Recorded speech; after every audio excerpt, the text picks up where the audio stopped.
Good afternoon, distinguished ladies and gentlemen of the press.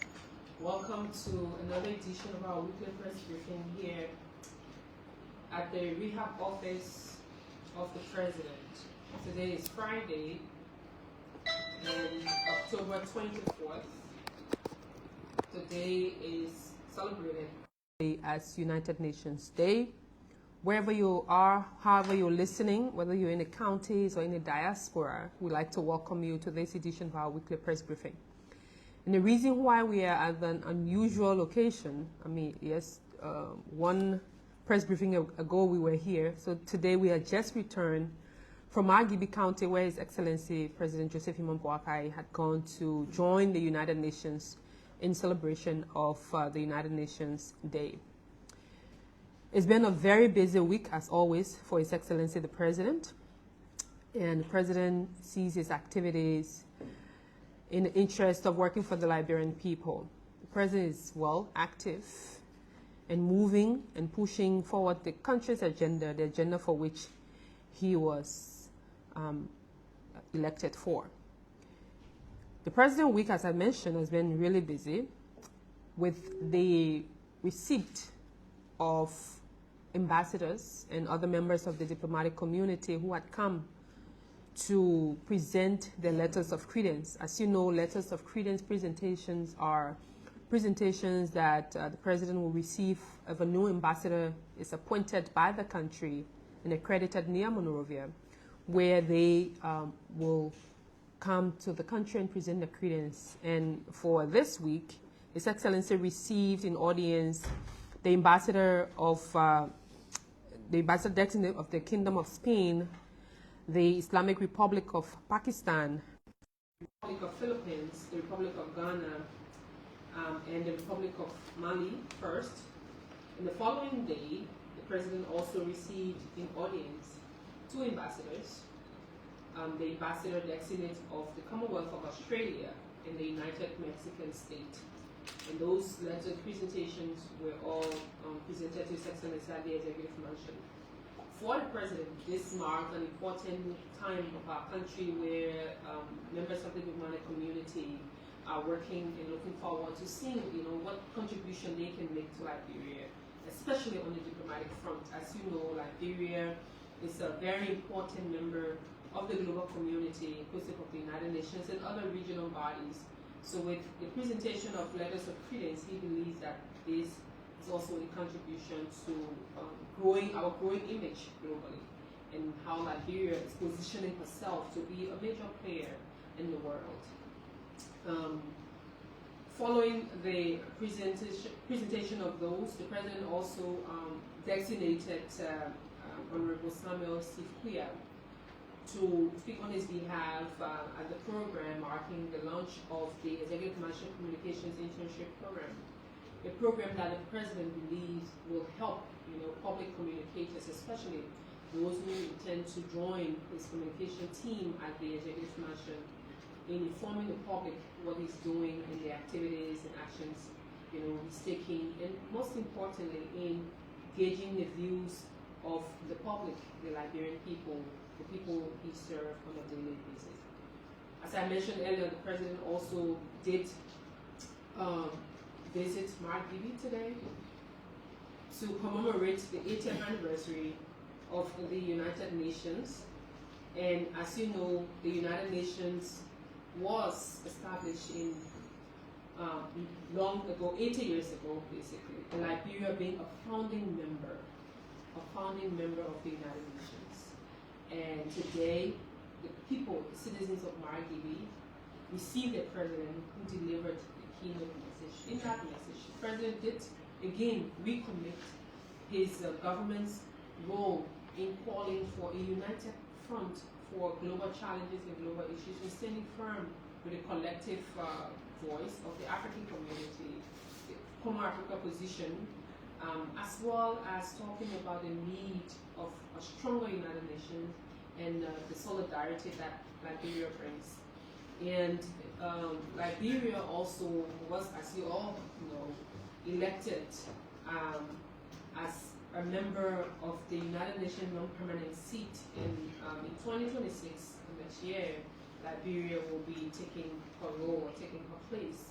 So this celebration also marks the recognition of that effort. In fact, Liberia in this program was recognized, was given a certificate by the resident coordinator of the United Nations, representing the Secretary General of the United Nations, Antonio Guterres, and the president was excited of that, and the people of Margibi being a part of that. Still in Margibi, the president did tour the DWR where the program was held, the Booker Washington Institute, tour the facility to see the progress that have been made so far with the new administration under the principalship of Madam Nancy Freeman, who heads the institution, and the tour included facilitating or visiting places such as the classrooms, automotive area, the electricity, carpentry section, and the president is well impressed as to the progress so far.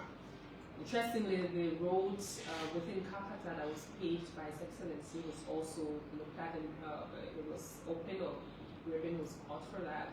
And the people, the citizens of Margibi, decided to name the road the JNB Avenue UN Drive. So in honor of the United Nations and His Excellency's work, the team there decided to give that to the President and the United Nations, and that ribbon was cut.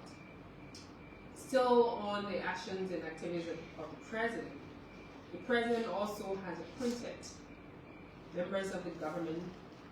A new appointment includes members of the judiciary, and he's appointed Councillor William G. Kippert, the judge of the traffic court of Bangasete, Bong County; Councillor Eric Molu, judge of the death court, Lofa County; Councillor Daniel D. Dolokelen, judge of the death court of Bong County; Anthony Colley, judge of criminal court E, Lofa County; and Councillor Rennie O. Moses, judge of criminal court E, Grand Jide counties.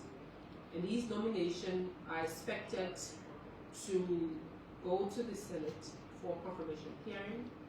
As part of the Constitution, these nominations will definitely require confirmation hearing by the Liberian Senate. The President hopes that the Senate will give the nomination the expedited rule so that they can be confirmed where necessary to be able to continue the work or go to begin the work in the different jurisdictions, so that the issue of the rule of law and accountability can continue unabated. In additional news, I'm pleased to inform the Liberian people that Liberia has received Mr. Kilman Armando Abrego Garcias on humanitarian and temporary grounds. I therefore announce that the government of Liberia is hereby announcing a decision to receive Mr. Kilman Armando Abrego Garcias on a strictly humanitarian and temporary basis, following a formal request from the government of the United States of America. The decision was reached after extensive consultations with relevant national and international stakeholders, reflecting Liberia's enduring commitment to upholding the principles of human dignity, international solidarity, and compassion in times of distress. Liberia's actions are guided by both international humanitarian norms and its own long-standing tradition of offering refuge to those in need. As one of Africa's oldest republics, Liberia has historically extended protection and goodwill to individuals and communities needing assistance, including the African freedom fighters and democracy advocates who once found safety on the Liberian soil. In this instance, Liberia's decision hereby confirms its role as a responsible member of the international community and a country that remains committed to the humanitarian and international cooperation that anchored in law, due process, and mutual respect among nations. The government, through the Ministry of Foreign Affairs, will continue to engage closely with the United States Department of State to ensure that all assurances and arrangement between the two countries are fully observed. The process will be undertaken in strict coordination with competent Liberian security, immigration, and justice authorities, as well as with international partners to guarantee the highest standards of safety, transparency, and human treatment.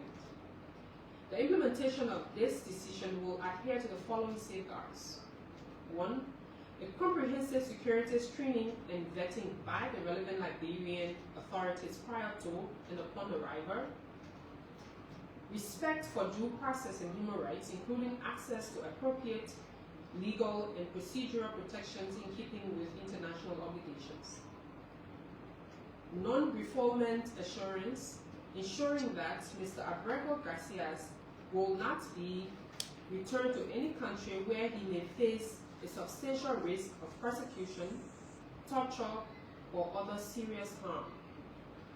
Coordination with the United Nations and other partners to explore durable and lawful solutions consistent with international law, including potential resettlement of lawful transfer where appropriate. The government of Liberia welcomes the United States acknowledgement of this humanitarian act and notes that this action was undertaken voluntarily and in good faith and solely on humanitarian grounds. The decision underscores the long-standing friendship between Liberia and the United States of America that is built upon shared values of humanity, freedom, and justice. Liberia remains committed to strengthening international partnership and promote lawful, humane, and sustainable approaches to global protection and humanitarian cooperation. Thank you. Finally, I'd like to inform the Liberian people that His Excellency will, on Monday, depart Liberia for Paris, Republic of France, for an official state visit. He was invited by His Excellency the President of France, Honorable Emmanuel Macron. The President leaves and will return immediately after his engagement. Thank you all. I will take your questions and please, as usual, state your name, your institution, and the question. Thank you. Good afternoon. Okay, so my name is Princess Casino, and I report for the closing argument at KMT. So, Madam PPS, the issue of rape across the country, it has been on the increase, and it's non-buildable. And a few days ago, we had the father to the minor that alleged the minister to have raped her. But the father raised a concern that the government have not been doing anything in relation to that. So my question is, what exactly is the government doing when it comes to fighting rape across the country?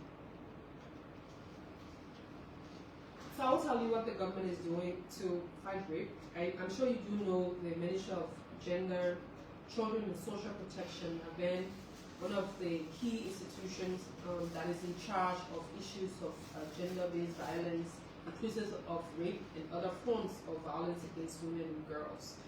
And rape as a non-billable offense, I'm sure you do know the pathways when a crime of such occur, who's in charge of providing the needed information and services. As to the specific of the case, I do know that the case is currently with the police, the Liberian National Police, and they're conducting investigation.